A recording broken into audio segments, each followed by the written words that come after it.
मोदींनी road show ज्या ठिकाणी घेतला त्या ठिकाणी महाविकास आघाडीचा विजय झालाय असं शरद पवारांनी म्हटलंय। मोदींना धन्यवाद देणं कर्तव्य समजतो शरद पवारांनी नरेंद्र मोदींना टोला लगावलाय। मोदींनी सभा घेतलेल्या ठिकाणी पराभूत झालेले उमेदवार देखील पाहूयात ग्राफिक्सच्या माध्यमातून।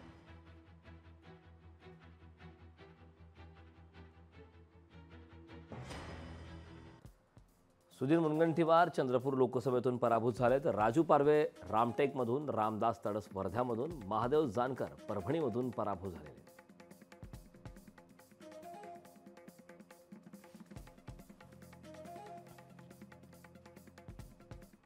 देशाचे प्रधानमंत्री यांचा आजचा संवाद झाला आणि एक उत्सव झाला।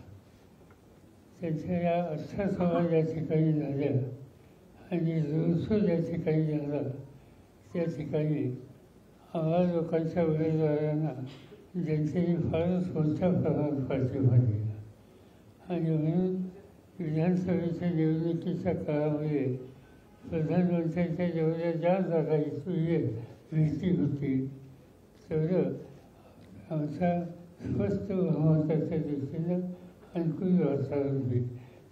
त्यामुळं त्यांनाही धन्यवाद देणं हे माझं कर्तव्य समजतो। तर पराभूत झालेले उमेदवार आपण पाहतोय सुधीर मुनगंटीवार यांचा पराभूत झालाय चंद्रपूर मतदारसंघातून, तर राजू पारवे रामटेकमधून शिवसेनेचे उमेदवार होते। त्या ठिकाणी नरेंद्र मोदींची सभा झाली होती। रामदास तडस वर्ध्यामधून तर महादेव जानकर हे परभणीमधून पराभूत झालेले उमेदवार आहेत। त्यामुळे पराभूतांची संख्या आपण पाहतोय। प्रतापराव पाटील चिखलीकर भाजपाचे उमेदवार होते नांदेडमधून, तर संजय मंडलिक कोल्हापुरातून शिवसेनेचे उमेदवार यांचाही या ठिकाणी पराभव झालेला आहे।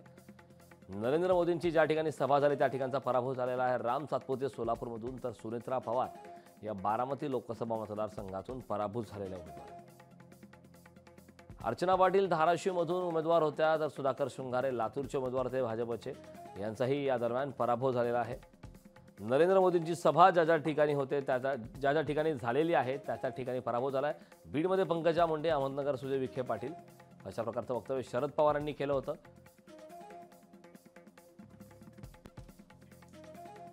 हिना गावित नंदुरबारमधून तर दिंडोरीमधून भारती पवार यांचा देखील पराभव झाला।